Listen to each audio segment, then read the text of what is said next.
Hello everyone, welcome back to my channel. আজকে তোমাদের সাথে আমি শেয়ার করবো চিকেন মশলা কারির রেসিপিটা। এখানে আমি চিকেনকে ভিনিগার আর গোলমরিচ দিয়ে ম্যারিনেট করে রেখেছিলাম, তারপরে এটাকে আমি তেলে কিন্তু ফ্রাই করে নিয়েছিলাম। এরপরে কিন্তু যে মশলাটা বানাবো সেটা হচ্ছে পেঁয়াজ, টমেটো আর কাঁচা লঙ্কা।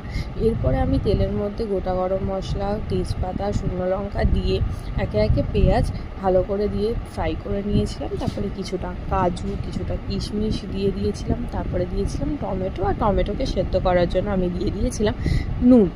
দিয়ে ভালো করে ওটাকে ফ্রাই করে নিয়েছিলাম, এবং যখনই ঠিক পেঁয়াজের কালারটা চেঞ্জ হয়ে যাবে তখনই আমি কিন্তু মশলাটাকে একটু ভাপিয়ে নেওয়ার পরে আমি নামিয়ে নেব এবং ঠান্ডা করে মিক্সির গ্রাইন্ডারে পেস্ট করে নেব। এবং তার মধ্যে কিন্তু একটু দইও দিয়ে দিয়েছিলাম আর ফ্রেশ ক্রিম দিয়ে দিয়েছিলাম, তাতে পেস্টটা একদম স্মুথ হয়ে যায়।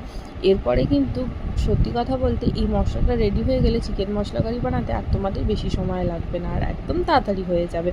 আর সত্যি কথা বলতে খেতেও দুর্দান্ত হবে। এরপরে কিন্তু কড়ার মধ্যে একটু তেল দিয়ে দিয়েছিলাম, তারপরে রসুন বাটা, আদা বাটা, আর তারপরে সেই পেস্ট করা মশলাটা দিয়ে দিয়েছিলাম, এবং একে একে হলুদ গুঁড়ো, রেড চিলি পাউডার এবং জিরে গুঁড়ো, তারপরে দিয়েছিলাম আমি গোটা গরম মশলা গুঁড়ো, এবং তারপরে দিয়েছি এই ভেজে রাখা চিকেনটা। দিয়ে ভালো করে একটু কষিয়ে নেবে এবং মশলা করা জলটা একটু দিয়ে দেবে। এখানে আমি অ্যাড করতে ভুলে গেছি ক্লিপটা। এবং তারপরে আমার কাছে চিকেন মশলা এই পাউডারটা ছিল, সেটা আমি 1 চামচ দিয়ে দিয়েছি এবং ভালো করে এটাকে কষিয়ে নিয়েছিলাম লো ফ্লেমে। আর আমার রেডি চিকেন মশলা কারি। ভিডিওটা ভালো লাগলে অবশ্যই সাবস্ক্রাইব করে দিও।